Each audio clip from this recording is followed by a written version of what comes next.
스페라 젊은 시인의 다락방 스페라 젊은 시인의 다락방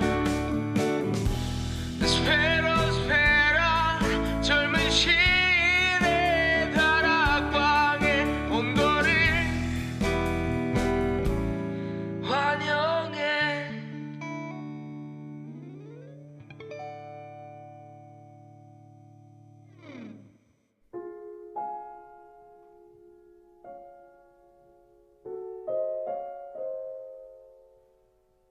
문고리가 돌아가기 전까지 다락방 안은 차가운 계절이었어요. 마치 죽은 이가 흘리고 간 발자국 속 어둠 같았죠. 다락방 안에는 눈이 내리고 있었고 별이 바람을 따라 서쪽으로 흘러가고 있었어요. 하품을 하며 물고기가 유유히 다락방 안을 헤엄치고 있었어요. 아주 오래전 멸종해버린 어느 동물은 캄캄한 목소리로 울고 있었어요. 문고리가 돌아가기 전까지. 그때 초이가 문고리를 잡아돌리며 다락방의 문을 열었다. 스페라 내가 제일 먼저 왔나? 그때 다락방 문을 열고 들어오는 여인천하. 라르고! 안녕하세요. 어머, 초이! 오늘은 왜 이렇게 일찍 왔어? 초이답지 않게? 라르고 백장님 일찍 오라고 하셔서 30분 일찍 왔어요. 그런데 여인천하님은 왜 라르고 백장을 그렇게 구슬픈 목소리로 찾으세요? 다락방은 차가운 계절이 어쩌고 저쩌고 죽은 이의 발자국 속 어둠 어쩌고 오래전 멸종해버린 동물이 나한테 이걸 읽으라고 시키잖아. 라르고가. 마법소사 오늘도 오글거리는 오프닝으로 시작하겠군요. 네가 틀리는 걸 보니 아마 즉흥적으로 쓴 게 분명해. 그때 다락방 바깥 창문으로부터 환한 빗줄기가 새어 들어온다. 그렇다. 여신이 등장하는 것이었다. 다락방 여신 달리. 그녀가 오고 있었다. 안녕하세요. 안녕하세요. 오늘도 왜 이렇게 상큼하신가요? 자자 조용하고. 라르고 백작이 보이질 않네. 또 지각인 거야? 또 늦네요. 아주 그냥 대놓고 늦네요. 새해도 되었는데 우리 저번 시간에 연습한 로고송 한번 다 같이 불러볼까요? 좋아요. 스페라 젊은 시인의 다락방 것을 환영해. 환영해. 편집해주세요. 달리와 여인천하는 초이와 함께 로고송을 따라 부른다. 로고송이 끝나자 라르고 백작 등장.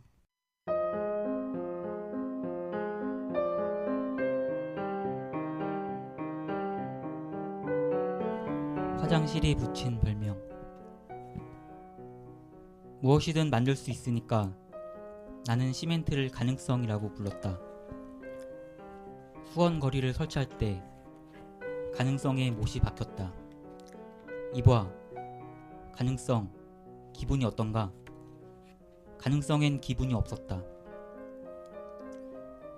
바닥에 고인물 때문에 미끄러지는 일이 없도록 타일은 간격을 원했다. 물은 간격을 타고 하수구로 간다. 천천히. 동생이 샤워를 하면서 오줌을 눈다. 변수로군. 나는 동생을 변수라고 불렀다. 이봐, 간격에게 사과를 하지 그래. 변수는 배신이었다. 엄마는 변기에 앉아 거실을 바라보았다. 왜 문을 열고 싸는 거야? 텔레비전이 하나잖아. 아빠는 거실이었다. 부모가 죽자 변수에게 거실은 학교였다. 변수는 급식도 먹지 않고 하루 종일 누워 있었다. 형이 학교에서 돌아와 학교로 돌아오면 변수는 일어나서 샤워를 했다. 형은 자꾸 지각이었다. 거실이 사라지고 있었다. 부모가 죽고 3달이 흐르자 아무도 화장실을 청소하지 않았다. 4달이 흐르고 변기에서 쥐가 튀어나왔어. 그렇다면 변기는 수영장이로군. 5달과 6달을 나는 행진이라고 불렀다. 지각은 지각인데도 쥐가 무서워서 똥을 누지 않았고 나는 화장실이라 화장실에 가지 않았다. 다시 행진. 이제 나는 캄캄한 창고 같았고 학교가 된 거실처럼 간격은 변수 같았다. 이봐, 수영장. 창고 안에 고여있는 기분이 어떤가? 똥이 없어서 쥐가 죽었어. 가능성에게 화장실을 맡기고 굶어 죽은 쥐를 보러 나는 창고에 갔다. 캄캄한 가능성 위에 부모처럼 누워 배신이 기다리고 있었다.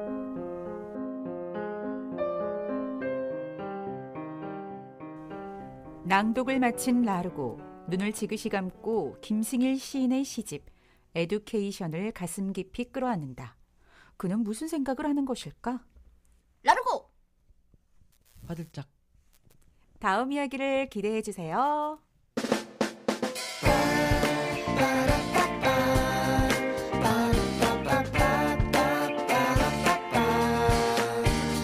네, 팟캐스트 젊은 시인의 다락방 18번째 시간.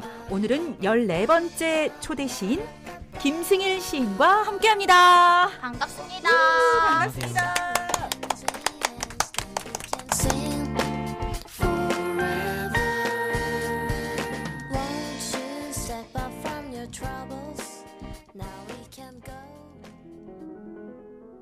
시인 김승일은 1987년 경기도 과천에서 태어나 한국예술종합학교 극작과를 졸업했습니다. 2009년 현대문학 신인 추천으로 시단에 나왔습니다. 그리고 2012년에 시집 에듀케이션을 펴냈고 는 동인으로 활동하고 있습니다. 오프닝에서 제가 화장실에 붙인 별명이라는 시를 읽었는데요. 제가 군대에서 복학을 했을 무렵에 그 시기에 새로 이제 시집을 한 권씩 펴내는 시인들을 좀 묶어서 일부 시인들을 미래파 시인들이라고 불렀던 좀 짧은 시기가 있었거든요. 그래서 제가 군대에서 복학을 해서 제가 문창과 학생이었기 때문에 문학을 공부하는 학생이었기 때문에 군대에서 복학을 했을 때 약간 좀 신세계 같았던 그런 기억이 있습니다. 그래서 그런 좀 새로운 시인들 열심히 이렇게 읽었던 기억이 있는데 그런 시인들 이후에 약간 그런 미래파라고 불렸던 시인들이랑은 뭔가 비슷한 거 같기도 하지만 좀 새로운 시인들이 이제 그 이후에 나오기 시작을 했어요. 시대가 바뀌었으니까 좀 그런 또 새로운 젊은 시인들이 아마 나왔던 것일 텐데 바로 김승일 시인이 그런 저한테 그런 약간 좀 새로운 경험을 해준 첫 시인이었습니다. 제가 이게 문학과 사회였나 저 어떤 문예지에서 이 화장실이 붙인 별명이라는 시를 처음 읽었는데 예전에 그 말놀이라는 게 그 좀 많이 있기는 했지만 뭔가 좀 더 특이하고 독특하고 뭔가 좀 더 비극적인 그런 이제 분위기를 가지고 있는 시였던 것 같아요. 그래서 제가 이제 김승일 시인을 처음 만났던 시라서 이거 읽어보고 싶었고요. 네. 근데 지금 아직까지는 네네. 시인의 목소리를 들어보지 못했어요. 네. 네, 인사 목소리라도 좀 들어볼까요? 아까 오프닝 저희 네. 소감 어땠는지도.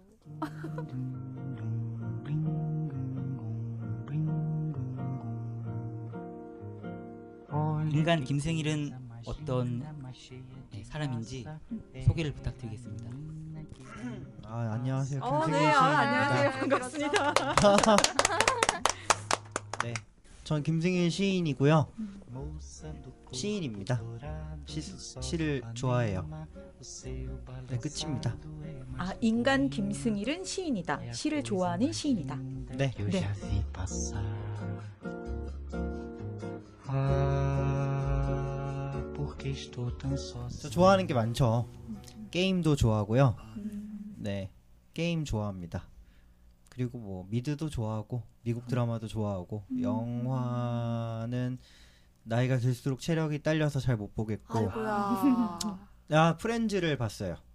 요즘에 다시 시트콤? 시트콤 프렌즈를 10년 만에 다시 봤는데 너무 대단한 시트콤이다. 어떻게 10년 전에 봤을 때랑 10년 후에 봤는데도 똑같나?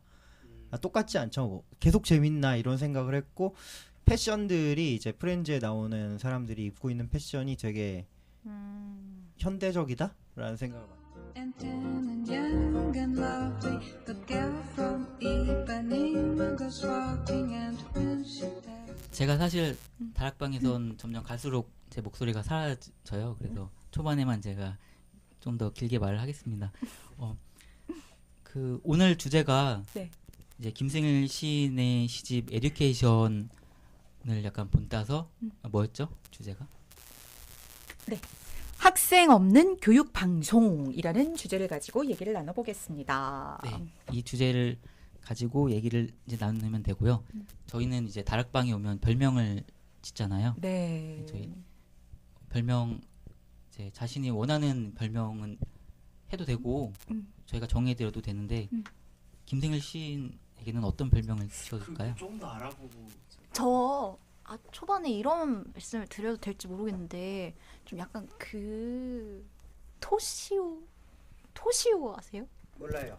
토시오 맞나? 그 주온에 나오는 아 진짜? 알아요. 그 주온 맞아요. 애기 귀신. 되게 얼굴 하얗고 얼굴 동그래가지고 이렇게 지금 앉아 있는 폼도 약간 강시도 좀 에, 에. 비슷하고.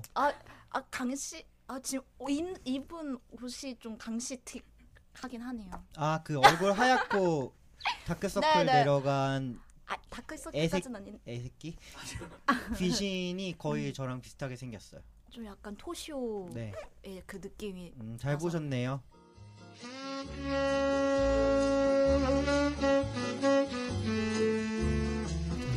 그 주제가 뭐였죠? 주제?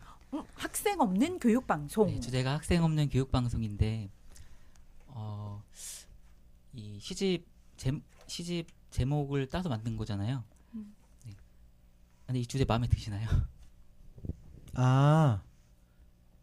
제가 첫 시집을 잘 안 읽어요. 옛날에 쓴 거라서 잘 안 읽고 에듀케이션을 가지고 사람들이 이제 교육에 대한 뭐 얘기를 좀 하는데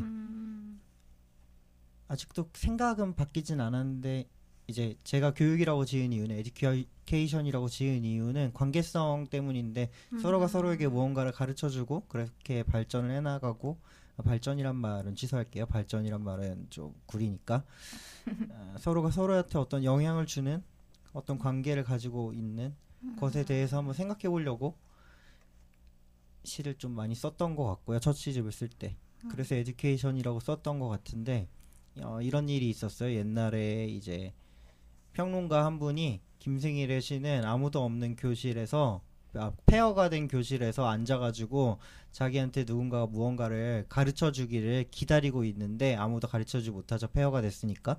뭐 예를 들면 뭐 핵전쟁이 일어나가지고 학교가 다 부서졌는데 폐허가 된 교실에 갑자기 애가 가가지고 선생님 언제 오시나 다 죽었는데 약간 이러고 있는 느낌이다라고 했는데 저는 좀 마음에 들지 않더라고요. 그래서 제가 뭐라고 했었냐면 그 평론가 분께서 거기 앉아가지고 기다리시고 제가 궁금해하는 거는 약간 뭐 죽은 다음의 교육이란 무엇일까? 사후세계에서 사후세계 교실은 어떨까? 뭐 이런 식의 상상력들이 조금 더 땡기는 것 같다 이렇게 말했던 적이 있는 것 같아요. 그러니까 시에서 죽음에 관해서 좀 많이 나왔던 것 같아요. 좀 죽음이라던가 학생, 뭐 선생 이런 말들을 좀 자주 봤던 것 같은데 혹시 죽음 학생 선생 거의 뭐 같은 삼위일체의 단어 아닌가요? 죽음. 어렸을 때 다 학생. 막 죽고 싶고 그냥 중2병 아이들. 그래서 저는 시를 좀 읽을 때 약간 그런 느낌이 들었거든요. 약간 한 중고등학생의 남학생이 쓴 것 같은 그런 느낌이 들었어요. 저는 시를 쓸 때 화자가 되게 중요하다고 생각하는데 최근에 화자로 많이 썼던 건 기계고요. 예전에 화자로 많이 썼던 건 애들인데요. 이 이유가 보면 비슷해요, 둘 다. 기계가 뭔가를 배우는 방식이랑 애들이 뭔가를 배우는 방식이랑 비슷하고 그다음에 그 배우는 방식에서 나오는 게 뭐냐면 부정성이 좀 있는데 예를 들면 기계는 입력한 그대로만 받아들이기 때문에 입력한 그대로에서 오류가 뜨면은 그걸 받아들이질 못하고 에러가 나겠죠.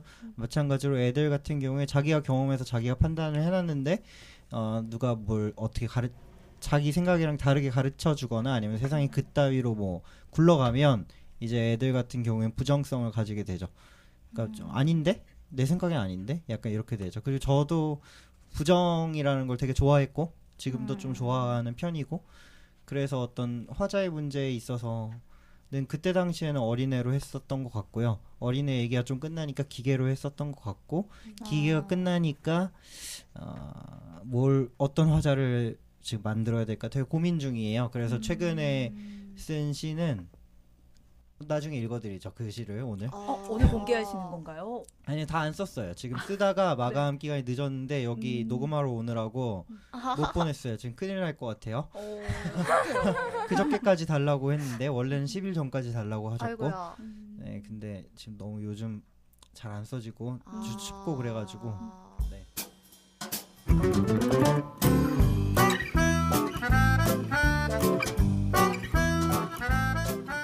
그러면 아주 진부한 질문부터 날릴게요. 아마 질문 많이 들으셨을 것 같은데 글을 쓰게 된 계기? 그러니까 왜 글을 쓰고 싶으셨어요? 초등학교 때 선생님이 일기 써오라고 해서 일기 썼고요. 그 다음에 독후감 써오라고 해서 독후감 썼고요. 그 다음에 왠지 시인 좀 멋있는 것 같고 그 다음에 제 공식 답변이 있는데 이걸 너무 많이 말해가지고 힘들어 죽겠는데 공식 답변이 뭐냐면은 중학교 때 KBS에서 다큐멘터리를 하는데 거기에 보니까 무슨 분교 교사가 나와서 애들하고 놀면서 기타 치고 막 그러는데 그 사람이 시인이래요. 그래서 그거 보면서 시인이 되면 분교 교사가 되나 보다라고 해가지고 시인이 되려고 고등학교를 문예창작과가 있는 안양예술고등학교로 갔는데 거기서 알고 보니까 분교 교사가 되려면 교대를 가야 되는 것이었고 시인하고는 아무 상관이 없는 직업이었는데 시인이 좀 소수죠? 좀 장르가 이제 예술 장르가 다 영화 편중이고 영상 편중이고 지금은 또 뭐 여러 가지 예술 장르가 있는데 시는 점점 사장되는 장르고 그러다 보니까 아무도 안 하는 거기도 하고 좀 아무도 안 하고 좀 까다롭거든요. 쓰기도 되게 어렵고 처음에 쓰기 시작하면 어려운 거가 재밌어요. 그래서 했던 것 같아요. 혹시 공부 잘하셨어요? 아니요. 공부를 그렇게 잘한 편은 아니고 언어 능력 시험 같은 거는 수능 공부 하나도 안 하고 1등급 맞았어요. 근데 수학은 당연히 포기고 그 다음에 뭐 영어도 잘 못해요. 언어가 한국어에만 있는 것 같아요. 네, 영어를 정말 못해요. 이거 방금 얘기하셨던 거 그 말씀을 많이 하셨다고 했는데 저도 기사를 통해서 봤던 것 같거든요. 그 기사에서 뭐 사당 카페베네에 항상 있는다고 그런 얘기도 읽었었는데 제가 그 얘기 읽고서 카페베네를 좀 한동안 어슬렁거렸던 네, 그런 제가 굉장히 팬이라서 그런 기억도 있고요. 그 안양예고 이제 나오셨잖아요. 그때 저희 출연했던 시인들이랑 같은 교실에서 또 공부를 하셨다고. 진짜요? 네. 어휴. 박성준 시인, 네, 이혜미 시인. 네, 맞아요, 또. 맞아요. 네. 네, 박성준 시인 같은 경우에는 힘내라 박성준. 네, 박성준 시인 같은 경우에는 박성준 시인이 없었으면 시인이 안 됐을 거고 시집도 안 나왔을 것 같아요. 제가 시집이 나오고 나서 처음 드는 생각은 박성준이 없었으면 시집이 안 나왔을 거다예요. 왜냐하면 제가 재능이 많아요. 여러 가지에. 워낙에 어떤 부분에서요? 뭘 해도 그냥 중박은 쳐요 항상. 근데 갑자기 잘난 척하는 것처럼 됐네. 아니고요. 그냥 웃기려고 한 말이 웃으세요. 웃었어야 했어요. 더 웃으셨어야 되는데 되게 조금밖에 안 웃어가지고 이렇게 됐네. 근데 어쨌든 좀 더 가까워져야겠어요. 네네네. 어쨌든 그냥 좀 다재다능한 게 있어요. 약간 뭘 하면 뭘 하나 하면 좀 튀어 보인다고 할까나? 뭐 그런 게 있었어요. 그러다 보니까 저는 극작과 출신이고 대학은 그러다 보니까 뭐 이것도 하고 저것도 하고 영화도 찍어보고 뭐 음악도 해보고 뭐 조금씩 하다 보니까 뭐 시를 쓰는 게 제일 좋은데도 좀 잘 안 쓰게 될 때도 많았어요. 옛날에. 지금은 시 쓰는데 시간이 굉장히 오래 걸리지만 예전에는 뭐 시를 많이 안 썼는데 근데 뭐 그때도 계속 시인은 되고 싶었지만 박성준 시인이 항상 만나면 시 얘기를 할 수 있는 친구였어요. 그리고 같이 시작을 했다 보니까 중간중간 못 만나는 시간이 되게 많아요. 친한 친구지만 만나지 못해요. 사회로 나갈수록 점점 더 멀어지게 되고 1년에 뭐 두세 번 볼 때도 있었고 그렇지만 그때마다 만나서 얘기를 하면은 생각하는 지금 뭐 어떤 시를 쓰는 것에 대해서 생각하는 것이 되게 비슷해요. 물론 세계에 대한 어떤 해석과 내가 쓰고자 하는 시에 대한 거는 좀 다르지만 시를 쓸 때 어떤 문제점이 있고 어떤 것 때문에 고생을 좀 하고 그다음 사회적인 어떤 것도 뭐 돈이 없다든지 뭐 엄마가 늙었다든지 아빠가 이제 돌아가실 것 같다든지 뭐 돌아가시지 않았으면 좋겠습니다만 근데 어쨌든 뭐 그런 얘기를 하게 되잖아요. 다 오래된 친구랑은 거기다가 이제 시 얘기도 같이 할 수 있어서 되게 좋았고 이혜미 시인 같은 경우에는 고등학교 때만 알고 거의 안 봤기 때문에 할 말은 없어요. 네. 되게 솔직하시네요. 네. 제가 하나만 더 말하고 네네. 그다음 초이 저랑 굉장히 비슷한 점이 많으신 것 같아요. 네. 어떤 점이요? 저도 이제 그 문학을 공부할 때 시를 좀 많이 그런 공부를 했었는데 그 계기가 저도 박성준이란 친구가 있거든요. 이름이 똑같은데 힘내라 박성준. 네. 그 20살 때 그 친구가 방학이었는데 저한테 오랜만에 전화를 해서 시 잘 쓰고 있니? 이렇게 물어봤던 기억이 굉장히 엄청 저한테는 충격적인 그런 일이었거든요. 내가 뭐 시를 쓰는 사람인가? 뭐 이런 네, 뭐 결국은 뭐 아니겠지만 뭐 그래 어쨌든 네 그랬던 것 같아요. 네, 저랑 굉장히 비슷한 게 많으신 것 같죠? 맞네요. 네. 많군요.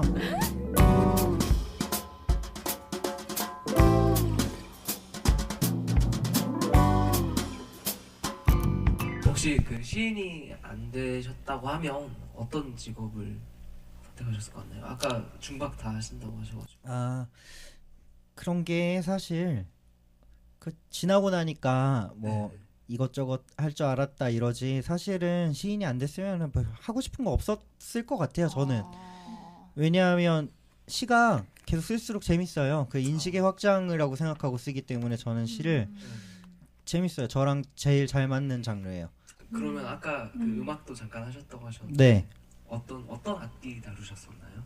그냥 통기타 치고 노래하는 3코드 잡고 해요. 저. 네. 알겠습니다. 네, 인디 밴드 좋아했어요. 옛날에 정말요? 많이 좋아했고. 네. 원래는 분교 교사 하고 싶어서 사실 시인이 되신 거잖아요. 네. 그 분교 교사 아직 하고 싶진 않으신지. 이제 못하죠. 나이도 31인데 이제 분교 교사를 시작하기에는 너무 늦었고 시켜주면 바로 하겠죠. 방학이 있잖아요. 방학이 있는 직업이 세상에서 제일 좋은 직업 아닌가요? 네. 꼭 선생님이 되고 싶은 거예요? 꼭 분교 교사가 아니고? 분교 교사가 더 좋겠죠. 학생이 별로 없고 초등학교 교육이 훨씬 더 이제 좀 재미있잖아요. 뭐 여러 가지 아무렇게나 가르쳐도 되고 그건 아니겠지만 죄송합니다 세상 사람들이요. 근데 어쨌든 네 분교 교사 좋죠. 시골에 가가지고 돈 걱정도 좀 없고 네 여행도 많이 다닐 수 있고 마음 편하게. 뭐 어떤 걸 가르치고 싶다 그런 건 없나요? 저는 뭐든지 잘 가르쳐요. 수업을 잘해요. 중박은 치니까. 수업을 특히 잘해요. 제가 시보다 강의를 더 잘하는 것 같아요. 굉장히 다재다능하다는 얘기를 말씀을 하셨잖아요. 아, 그쵸? 제가요? 저 예, 스스로요? 그쵸. 네. 네, 그렇죠. 그래서 되게 그 다재다능함을 이 시간에 좀 끌어내보고 싶다는 갑자기 저도 모르게 승부욕이 막 끌어올랐어요. 네네. 그렇게 했는데 우선은 제가 이 시집을 받고 나서 에듀케이션이라는 시집을 딱 받았는데 사실 예전에는 시를 읽을 때 이렇게 넘기면서 저는 모르겠어요. 항상 지금 현재 저의 정서와 가장 맞닿는 시를 찾게 돼요. 그래서 이렇게 막 읽게 되는데 이번에는 이 시를 딱 받았을 때 그냥 제가 첫 번째로 이렇게 시집을 폈을 때 이게 어쩌면 운명처럼 나와 만남의 시가 되지 않을까라는 그냥 스스로 한번 그런 재미를 한번 줘봤어요. 근데 딱 폈는데 이게 초록이 나오더라고요. 초록. 아, 네. 근데 저는 너무 좋았던 게 제가 초록색을 굉장히 좋아하거든요. 그래서 초록?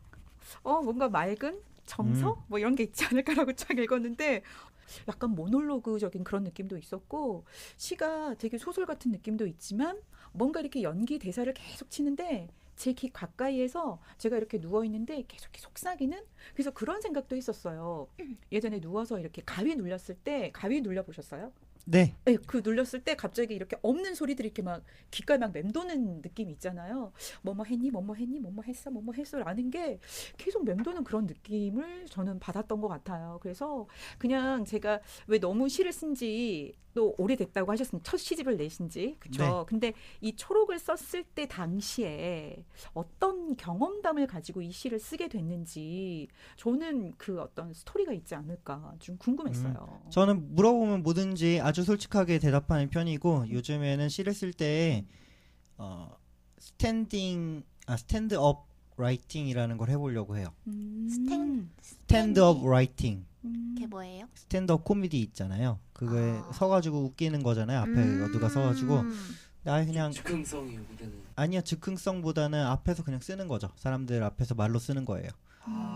예를 들면 뭐 저번에 무슨 시를 썼더라, 왜 썼지, 무슨 생각으로 썼더라, 요번엔 무슨 생각을 또 해야 되는 거지, 왜 저번에 했던 생각에서 더 나아가고 싶지, 저번에 했던 게 뭐가 좀 모자랐지, 모자른 건 없었지, 당연히 모자르는 건 없으니까. 근데 어쨌든 뭐 이런 식으로 중얼중얼 계속 중얼거리면서 쓰는 걸 할 수 있는데 이때 당시에는 초록은 어렸을 때부터 저한테 초록이라는 색깔이 주는 게 좀 있었어요. 그 맨 처음 데뷔했을 때 쓴 시고 이 시집에 제일 처음에 있는 조합원이라는 시가 있는데 그 시에서도 초록이 아마 나왔던 것 같은데 초록 색깔이 안 나왔나? 잘 모르겠어요. 어쨌든 그 시랑 이 시랑 좀 비슷한 시인데 왜냐면은 둘 다 개천을 배경으로 하는 데거든요. 근데 어렸을 때 개천에서 놀았는데 개천에 녹조 이끼가 껴가지고 미끌미끌하고 그리고 강이 좀 더러웠어요. 근데 애들이 하도 놀아요 거기서.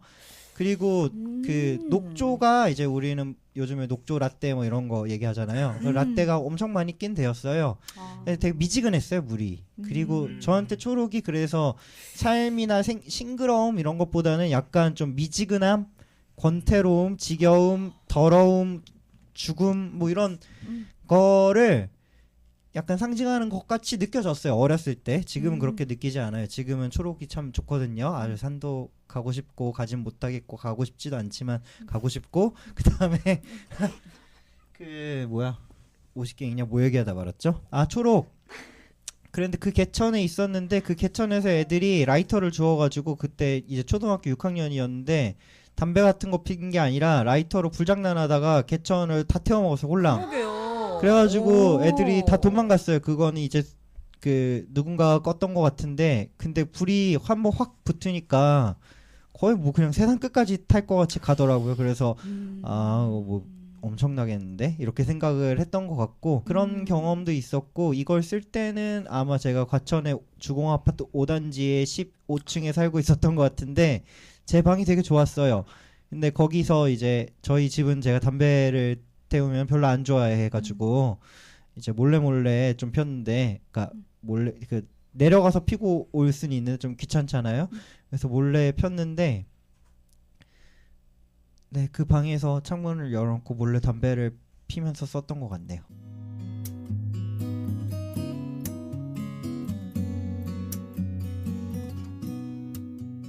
제가 이거 초록을 시를 읽고 제가 생각한 초록의 이미지랑은 굉장히 상반된 이미지였거든요.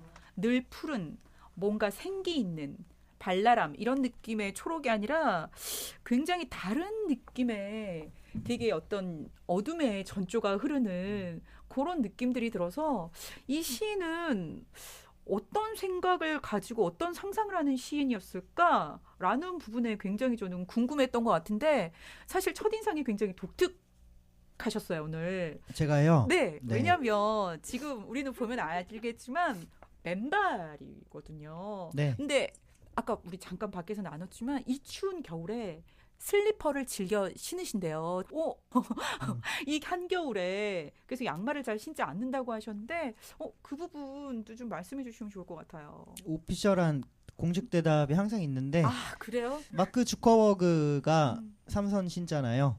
제가 3선을 많이 신어요. 그래서 이건 내 생각에 위인은 아니지. 마크 주커버그가 돈 많은 사람들의 돈이 많아질 사람들의 패션 센스인 것 같다라는 생각을 좀 하고 있습니다.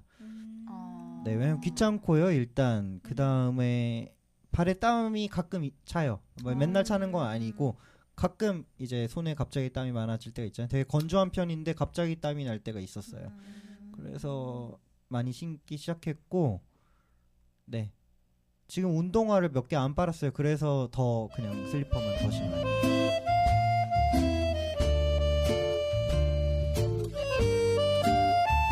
저기 질문 하나 할게요. 여기 앞에 책 앞에 보면은 블레브 이렇게 들어가는 뭐 아까 영어는 못하시는 불어는 잘하시는 것 같아요. 물랑루즈 주제가 네, 맞아요. 네, 되게 야한 네. 잖아요. 잠자리 나랑 같이 뭐 네. 오늘 밤 나랑 침실로 가겠냐 뭐 이런 네. 왜 이런 블랙북맨 오. 원어로 네이티브 스피커 전 못하고요. 그거는 그 발음은 못하고요. 저도 아는데 이거 왜 넣었냐면요. 보세요. 이게 제 시를 펼쳐보시면은 목차 다음에 바로 시가 나오게 돼 있어요. 원래는. 근데 사실은 목자 다음에 백지 다음에 시가 나오면 좋거든요. 그래가지고 편집상 왜냐면 목차 다음에 바로 시가 딱 나와버리면 이상하니까 백지를 하나 넣었어야 되는데 백지를 넣으려면 대부분의 시인들은 1부, 2부, 3부 이런 식으로 또 부를 나눠요. 근데 제가 또 부를 안 나눴어요. 네. 제 생각에는 나눠가지고 구획하기가 좀 어려운 것 같아서 안 나눴는데 그러다 보니까 거기에 뭔가 헌사를 달면 어떻겠냐고 하셨어요. 근데 저는 별로 헌사를 달고 싶지 않았어요.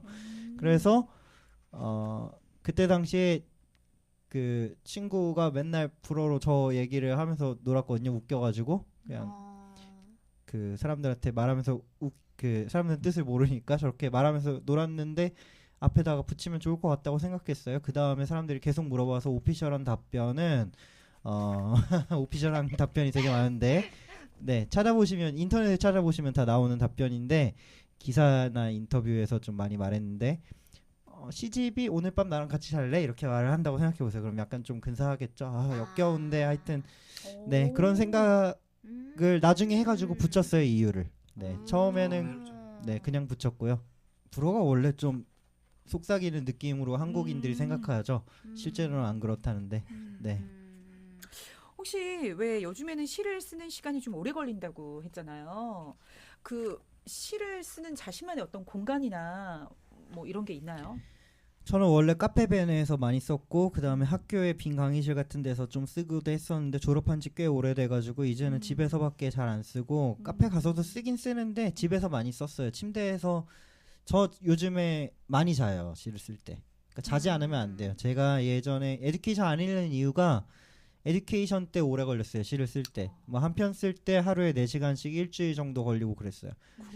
하루에 6시간씩 일주일이기도 했고 뭐 그런 식으로 한 편을 쓸 때 되게 오래 걸리는 편이었는데 이유가 저는 데뷔를 10편 딱 써가지고 내고 한 번도 어디 내본 적이 없었어요. 그 전까지 그냥 한 번에 됐어요. 그래서 한 번에 되고 나서 시가 별로 없었는데 아까 김세범 대표님 라르고 백작이 말씀하셨다시피 제가 약간 기수였어요. 차세대 기수 같은 미래파가 끝나고 나서 그러다 보니까 제가 제일 처음 데뷔했거든요. 제 친구들 중에서는 그러니까 제 또래 친구들 중에서는 그 저랑 같이 묶이는 세대로 묶이는 친구들 중에서는 세대론으로 그런 걸 왜 묶는지 모르겠지만 어쨌든 네 그랬을 때 이쪽 저쪽에서 청탁이 아주 많이 왔어요. 그러다 보니까 너무 많이 써야 됐었고 스트레스를 많이 받았는데 그때는 재미있었거든요. 근데 한 50편 실렸는데 한 30편 정도 쓰면서는 되게 고역이었어요. 그러다 보니까 열심히 써야 됐었거든요. 저는 좀 이렇게 결벽 같은 게 있어가지고 좀 그러니까 사람들은 여기서 요 정도 썼으면은 뭐 내자라고 할 때 저는 거기서 한 번 더 넘어가지 않으면은 마음이 좀 착잡하고 그래서 더 오래 쓰는 편이었고 그때 그래서 오래 썼어요. 그래서 되게 괴로웠죠. 근데 시집을 보면은 그때 어디서 어떻게 괴롭게 썼는지가 다 묻어 있고 사실은 짜증나서 썼거나 쓰기 싫은데도 쓰고 싶어 하려고 노력하면서 엄청 썼던 그 몸부림 같은 게 시집에 다 묻어 있어요. 저는 저희 집에 시집을 두질 않는데 그러니까 사람들 시집을 잘 꽂아놓지 않는데 제가 이제 부모님 집이 있고 제가 결혼해가지고 그 결혼한 집이 있는데 이제 부모님 집에 이제 책장에 시집들이 있고 저희 집 책장에는 시집들이 없어요. 왜냐하면 저는 시집을 보면 다 인간 같아요. 그 사람. 근데 제가 시인들을 다 싫어해요. 왜냐면 다 좀 별로 그렇게 막 친하고 싶지 않아요. 별로. 네. 근데 뭐 시인들만 그런 게 아니고 우리 집에 사람 오는 게 별로 좋지 않아요. 우리 집은 나랑 내 부인이랑 같이 프렌즈나 보면서 과자나 먹는 곳이지 니네가 와가지고 막 피곤하게 하는 거는 1년에 한두 번 정도면 됐지 내가 이렇게 막 초대하고 싶진 않잖아요. 근데 우리 집에 누가 있다고 생각해 보세요. 맨날 우리 집에 맨날 박성준이 있다고 생각해 보세요. 우리 집에 맨날 최정진이 있다고 생각해 보세요. 우리 집에 맨날 뭐 박기수가 있다고 생각해 보세요. 저희 집에 이혜미가 있다고 생각해 보세요. 그럼 짜증이 나겠죠. 네. 그 중에 박성준이 제일 짜증 나겠죠. 왜냐면 우리 집은 좁거든요. 저희 집은 한 칸짜리인데 거기에 박성준 같은 큰 사람이 들어와서 있다면 되게 힘들겠죠. 근데 저는 막 얘기를 들으면서 막 생각나는 게 지금 시인의 얘기를 듣고 하는 게 지금 저는 좀 혼란스럽거든요. 네. 왜냐하면 에듀케이션이라고 했을 때 아까 시인이 말씀하셨던 그 뭐랄까 타인과 타인에게 영향을 받는 그런 부분에 대해서 이야기를 하고 싶다고 하면서 그런 식으로 이제 에듀케이션이라는 제목도 넣었고 그런 시를 되게 많이 적은 걸로 알고 있는데 실제의 이제 토시오는 조금은 약간은 타인과 거리를 두는 느낌이 들거든요. 그래서 좀 그런 부분이 지금 좀 약간 역설적인 것 같으면서도 약간은 혼란스럽거든요. 들으면서. 제 생각에 나이를 헛먹고 있어가지고 약간 늙어가면서 점점 더 그런 것 같아요. 제가 원래 인간관계가 되게 복잡하고 많고 많은 사람들이 저를 좋아하고 뭐 옆에 사람도 많고 그런데 살면서 점점 외로워지잖아요. 근데 저 외로움을 잘 안 느껴요. 특별히. 그래가지고 제가 연락도 많이 안 하고 사람들한테 그럼 사람들이 삐져요. 되게 괴롭죠. 왜냐면 내가 너희한테만 안 하는 게 아니고 모든 사람한테 다 연락을 안 하는데 자기한테만 안 하는 줄 알고 삐진다고요. 그러면 되게 피곤하고 미안하지만 그 다음에 또 뭐랄까 부모님 세대 보면은 이제 친구가 다 없어지잖아요. 보고 있으면은 그런 거 보면서도 좀 나는 안 그럴 것 같았는데 나이가 들면서 점점 만날 시간도 별로 없고 그렇게 되더라고요. 그거를 차치하고 사실은 제가 말하는 게 전 인본주의자예요. 저 인간을 믿고 인간들이 더 좋은 생각을 하고 더 좀 나를 놀래켜 줄 수도 있다고 생각하고 제가 강의하는 걸 좋아하는 이유는 제 강의 스킬이 좋아서도 있지만 한편으로는 학생들이 어떤 시를 써올지가 궁금해요. 그러니까 뭐냐면 저는 놀래고 싶어요. 시를 쓰는 것보다 사실 읽는 걸 더 좋아해요. 그런데 시를 안 읽죠. 왜냐하면 놀라운 시들이 별로 없으니까. 그런데 강의를 할 때에는 깜짝 놀래켜 줄 수 있을 것 같다는 생각을 항상 하고 사람들이 저를 좀 리프레시 해줄 거라고 생각해요. 그래서 강의를 많이 갈 때 되게 두근두근하고 가르칠 때도 기대를 많이 하면서 하는 편이고 그래서 재밌어요. 그런 식으로 했을 때 사람과 사람 사이의 관계라는 게 어떤 인식들의 관계라고 생각하지 꼭 굳이 뭐 막 술을 막 같이 마셔야 된다든지 그럴 필요는 없잖아요. 근데 시인들이 만나서 하는 대화가 시에 대한 얘기면 전 정말 재밌어요. 그런데 술 마시고 하는 얘기가 부동산 얘기나 뭐 아니면은 요즘에 무슨 교수가 어떤 뭐 잘못된 짓을 했고 뭐 이런 사실은 세속적인 얘기를 더 많이 하게 되거든요. 근데 세속적인 얘기는 집에 가만히만 있어도 가끔 친구를 만나도 금방 다 알게 되더라고요. 예를 들면 군대에 갔다 왔다고 해봐요. 그럼 2년 동안의 공백이 메워지지 않을 것 같지만 휴가 때 잠깐만 나와도 너무 많은 세상 얘기를 듣게 되고 바로 이 세상에 질식되는 것처럼 잠식되는 것처럼 느껴지고 그런 걸 좀 경계하고 싶어서 기계화자로 넘어간 것 같아요. 비인격으로 비인격이지만 인격 이상의 어떤 인격을 가질 수 있는 우리가 상상하지 못하는 인격을 가질 수 있는 기계를 상상했던 것 같아요. 화자로 많이 사용했던 것 같아요, 최근에. Трудно высказать и не высказать все, что на сердце у меня.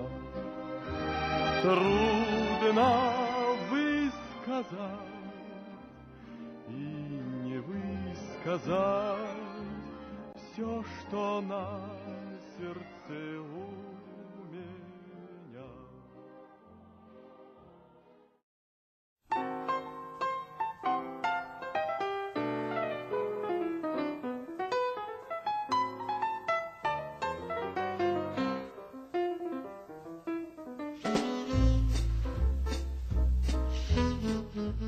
여러분은 지금까지 똑솔라 방송을 들으셨습니다. 이 프로그램은 남녀노소 누구나 참여할 수 있는 문턱 없는 낭독 전문 방송입니다. 성북마을 미디어 지원센터, 성북마을 TV, 목소리 예술 실험실이 함께합니다.